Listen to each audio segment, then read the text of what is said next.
Move Moritel, un monde nouveau vous appelle.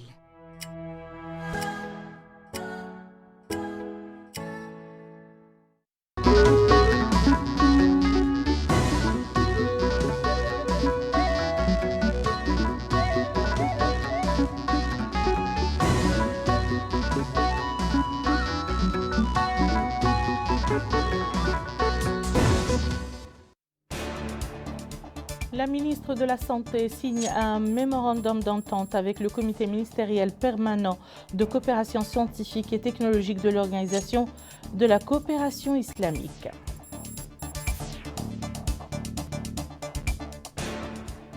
Le ministre de l'Agriculture effectue une visite d'information dans des projets de culture maraîchère à Kermessein et Rosso.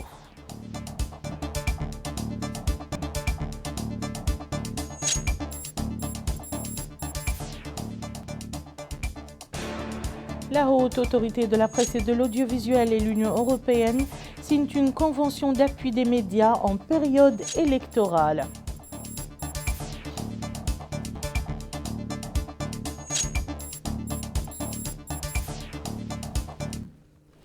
Madame, Monsieur, bonsoir et bienvenue dans le journal. La ministre de la Santé, Madame Nahant Hamdioul Moknas, a signé jeudi à Nouakchott un mémorandum d'entente avec le coordinateur général du comité ministériel permanent de coopération scientifique et technologique de l'OCI, l'Organisation de la coopération islamique, Monsieur Mohamed Iqbal Chaudhry.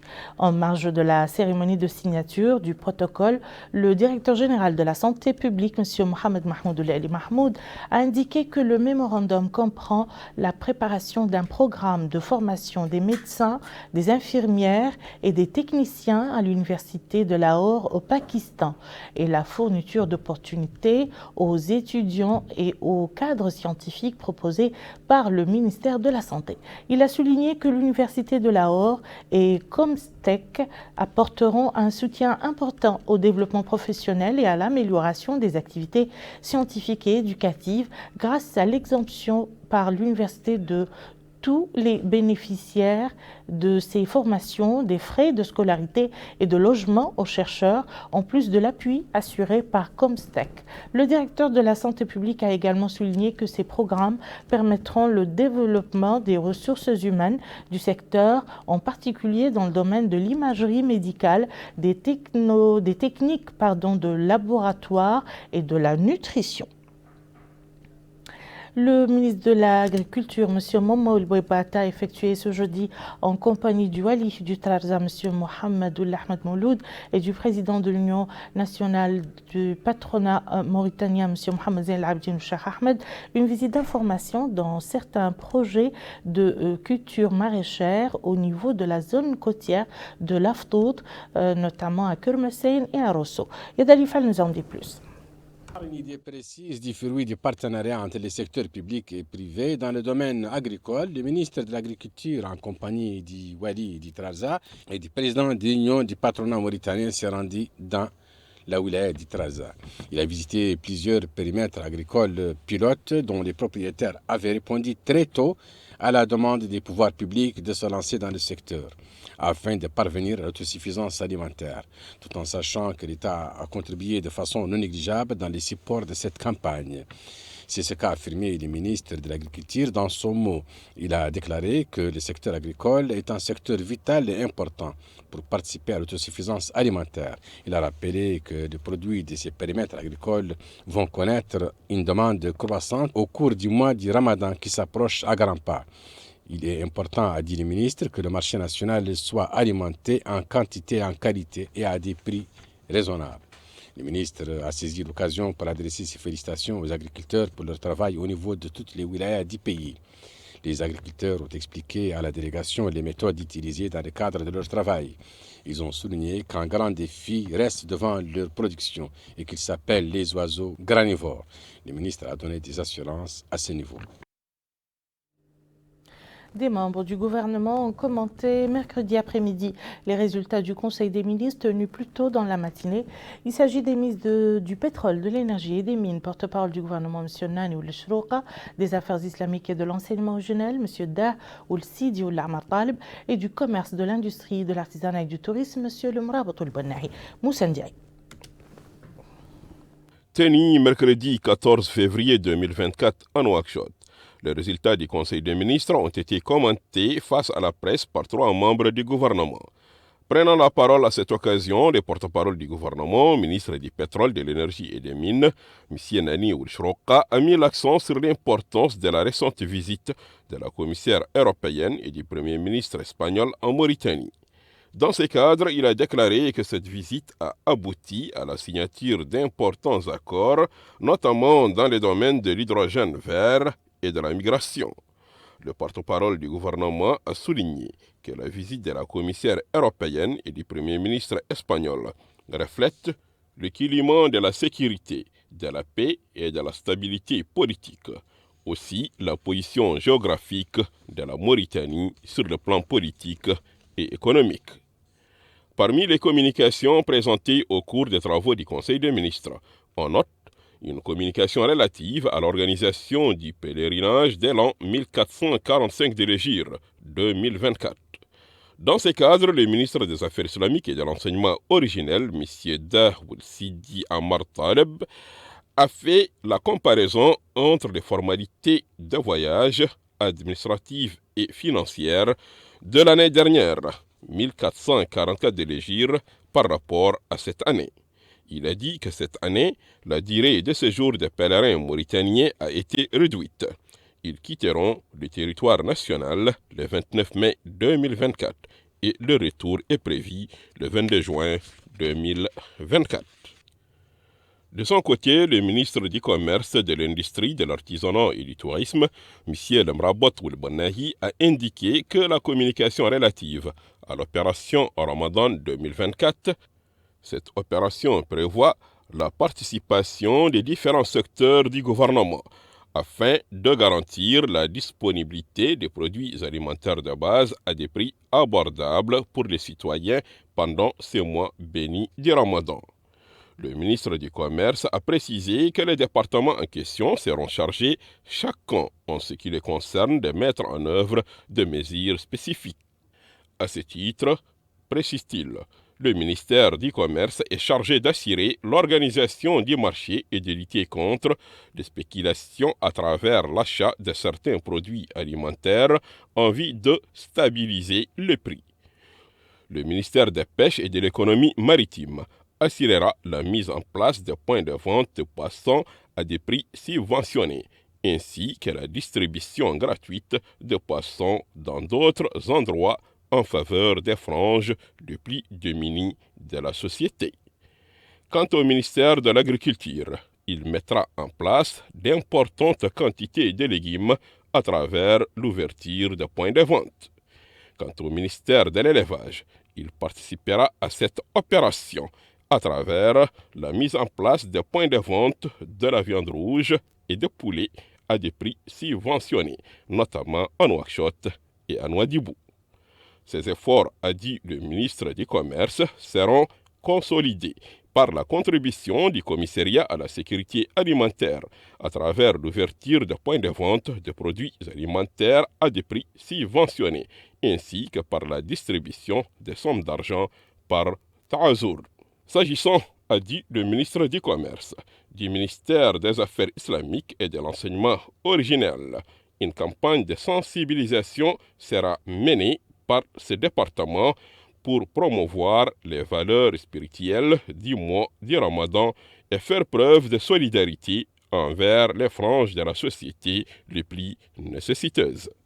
En réponse aux différentes questions de nos confrères sur l'adoption de la candidature de son Excellence M. Mohamed Ould Cheikh Al-Ghazouani, président de la République à la présidence de l'Union africaine par les pays d'Afrique du Nord, le porte-parole du gouvernement a confirmé cette information tout en précisant que son Excellence M. Mohamed Ould Cheikh Al-Ghazouani n'a pas encore annoncé sa candidature à la présidence de l'Union africaine. Quoi qu'il en soit, a dit M. Nani Oulouchrouqa, porte-parole du gouvernement, Son Excellence M. Mohamed Ould Cheikh Al-Qazouani a toutes les qualités pour répondre à cette candidature. Au sujet du report de la présidentielle au Sénégal voisin, le porte-parole du gouvernement a dit que le Sénégal est un pays voisin et frère. Nos relations sont exemplaires et historiques dans différents domaines. Nous souhaitons, dit-il, au Sénégal une paix et un développement durable. Le porte-parole du gouvernement a ajouté que vu l'expérience de la classe politique de ces pays voisins face à son peuple, le Sénégal sera sans nul doute prospère dans sa démocratie. La Haute Autorité de la Presse et de l'Audiovisuel et l'Union européenne ont signé aujourd'hui au siège de la HAPA à Nouakchott une convention d'appui des médias pour leur accompagnement en période électorale. Le projet d'accord vise à soutenir la formation des journalistes à la couverture des élections présidentielles et à contribuer à consacrer et à éduquer les citoyens dans la lutte contre les discours de haine et les fausses nouvelles. Maïmouna Lo. Cette cérémonie de signature de la convention du projet appui aux médias en période électorale entre la Haute Autorité de la Presse et de l'Audiovisuel, APA, et l'Union européenne a pour objectif de soutenir la formation des journalistes à la couverture médiatique de l'élection présidentielle. Le président de la APA, Hussein Woulmedou, indique dans son discours que cette signature vient à point nommé. Cette cérémonie de signature de la convention du projet appui aux médias en période électorale en PE vient à point nommé. Nul n'ignore aujourd'hui l'implication des médias dans les processus électoraux, le renforcement de la cohésion sociale, l'élargissement de la scène politique, la diversité et le pluralisme. Ensemble, de vivre ensemble, sans oublier également la lutte contre les fake news, les discours haineux et la désinformation. Je rappelle que la HAPA vient d'organiser il y a moins de 2 mois un séminaire sur le pluralisme et le discours haineux pour lutter contre ces dérives. Quant à l'ambassadeur de l'Union européenne, Jones Koulim, dans son allocution, a mis l'accent sur l'objectif du présent projet. L'objectif du présent projet est donc de doter la HAPA des compétences, de l'équipement, des connaissances nécessaires pour jouer un rôle majeur dans le renforcement des capacités, dans la sensibilisation, afin de lutter contre les menaces de désinformation, de promouvoir l'intégrité de l'information sur l'Internet, et notamment dans les médias sociaux, et bien sûr en particulier en période électorale. Selon le président Hussein Woulmedou, la HAPA a accumulé une grande expérience dans le domaine de la régularisation, et ce depuis 2006 jusqu'aux dernières élections législatives, municipales et régionales. Lancement aujourd'hui d'un atelier national de présentation de la stratégie nationale sur l'agriculture numérique en Mauritanie, organisé par le ministère de l'Agriculture en coopération avec l'Organisation des Nations Unies pour l'alimentation et l'agriculture, FAO. Le point avec Yad Alifal. L'agriculture numérique repose sur l'utilisation des technologies de l'information et de la communication et des données écosystémiques pour soutenir la fourniture d'informations et des services en temps opportun aux agriculteurs, rendant ainsi l'activité agricole à la fois rentable et durable. Dans un mot prononcé à cette occasion, le secrétaire général du ministère de l'Agriculture, M. Ahmed Salem El Arbi, a indiqué que l'organisation de cet atelier s'inscrit dans le cadre de la nouvelle dynamique lancée par le secteur agricole afin de moderniser l'agriculture et de bénéficier des technologies numériques, et ce conformément aux objectifs du programme du président de la République, M. Mohamed Ould Cheikh Al-Qazouani, visant à atteindre l'autosuffisance alimentaire dans notre pays. Ould Arbi a ajouté que l'organisation de l'atelier est l'incarnation du partenariat étroit entre le secteur agricole et la FAO, dans le but de préparer un terrain propice facilitant l'accès à la numérisation de l'agriculture et à l'information avec la précision et l'efficacité requises, afin de créer une génération agricole numérique qui bénéficie progressivement et de manière réfléchie de la richesse numérique qui s'impose. De son côté, le représentant de l'Organisation des Nations Unies pour l'alimentation et l'agriculture dans notre pays, son Excellence M. Alexandre Heyin, a affirmé la disponibilité de son organisation à suivre le rythme des efforts de la Mauritanie dans le domaine de la modernisation de l'agriculture et à bénéficier des technologies numériques et des applications de l'intelligence artificielle dans ce domaine. Pour réduire la pauvreté, fournir un accès amélioré aux services de base et progresser vers les ODD, notamment les ODD numéro 1, 2, 3 et 10, donc sur la pauvreté, la faim, réduire les inégalités que vous connaissez bien. La FAO a travaillé avec ses partenaires pour essayer de réduire les écarts numériques. Vous savez, les écarts numériques qui sont présents dans presque tous les domaines, particulièrement entre les zones urbaines et les zones rurales, où il y a de grands écarts, bien sûr entre les riches et les pauvres, entre les hommes et les femmes. Donc voilà, réduire ces écarts et améliorer l'accès est un objectif important qui a été ciblé. Il a ajouté que l'atelier s'inscrit dans le cadre des activités du projet de transformation numérique rurale de lutte contre la pauvreté, la faim et les disparités dans les pays du Maghreb arabe sous le thème 1000 villages numériques. Diverses études scientifiques ont montré que le taux d'économie grâce aux technologies numériques est de 4,5% du coût de production par les méthodes agricoles traditionnelles, ce qui apporte des bénéfices importants aux agriculteurs et profite aux consommateurs. Nous fermons ce journal avec le lancement ce matin à Nouakchott des travaux du Forum inclusif annuel sur le développement durable, parrainé par le ministère du Pétrole, de l'Énergie et des Mines et le ministère de l'Environnement. Les participants à cet atelier suivront plusieurs exposés et conférences sur les industries extractives et leurs impacts environnementaux et sociaux qui seront présentés par un panel d'experts, d'élus et d'acteurs de la société civile. Attention grandissante du public sur les questions environnementales et sociales. Les entreprises opérant dans les industries extractives sont de plus en plus sous pression pour suivre et atténuer les dommages environnementaux causés par les activités humaines. D'ailleurs, la tenue de ce forum inclusif annuel sur le développement durable s'inscrit dans ce cadre. Il y a l'ouverture des travaux. Le Conseil des ministres du Pétrole, de l'Énergie et des Mines, Ahmed Varoun Mohamed, a souligné les efforts déployés par le département pour atténuer les impacts environnementaux et sociaux à travers la mise en œuvre d'une batterie de mesures juridiques. Il a indiqué que l'ensemble de la chaîne d'extraction minière ou énergétique est soumise au respect de l'environnement. À son tour, le président de l'Organisation mauritanienne de développement durable, Mohamed Rusla, a indiqué que le thème du forum est très pertinent, d'autant plus qu'il cadre avec l'actualité. D'où la nécessité d'impliquer activement l'ensemble des acteurs, des experts, élus et organisations de la société civile. Pendant 2 jours, les participants bénéficieront de plusieurs présentations abordant les problématiques des industries extractives et leurs impacts environnementaux et sociaux. Fin du journal, tout de suite le rappel des titres. La ministre de la Santé signe un mémorandum d'entente avec le comité ministériel permanent de coopération scientifique et technologie de l'OCI.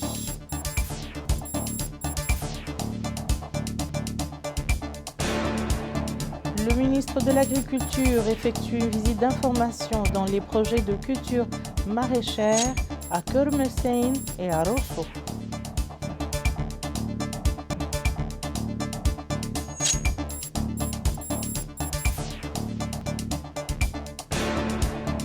La Haute Autorité de la Presse et de l'Audiovisuel et l'Union européenne signent une convention d'appui des médias en période électorale.